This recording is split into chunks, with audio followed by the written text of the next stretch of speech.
मराठा तरुणांची संघटना म्हणून प्रसिद्ध असलेल्या संभाजी ब्रिगेडमध्ये सक्रिय राजकारणात सहभागावरून वैचारिक दुफाळी निर्माण झाल्याचं स्पष्ट झालंय।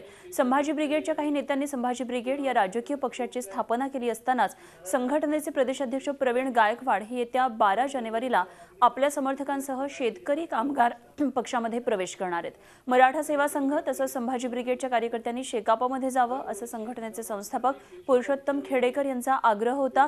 असं असताना पुढे नेमकं काय घडलं याविषयी गायकवाड यांनी साशंकता व्यक्त केली आहे। गायकवाड यांनी त्यांच्या शेकाप प्रवेशाबाबतची भूमिका मांडली। आगामी काळामध्ये अस्मितेच्या राजकारणापेक्षा बहुजन समाजाच्या कल्याणासाठीच राजकारण करणार असल्याचं त्यांनी स्पष्ट केलंय।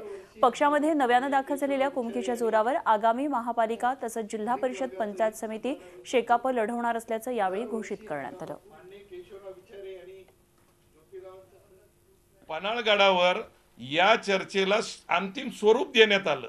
स्वरूप देण्यात आल्यानंतर त्या ठिकाणी हे ठरलं पण की संभाजी ब्रिगेड मराठा सेवा संघ एकत्र जाईल, परंतु मला माहीत नाही नक्की काय झालं आणि संभाजी ब्रिगेड पक्षाची स्वतंत्रपणे स्थापना झाली।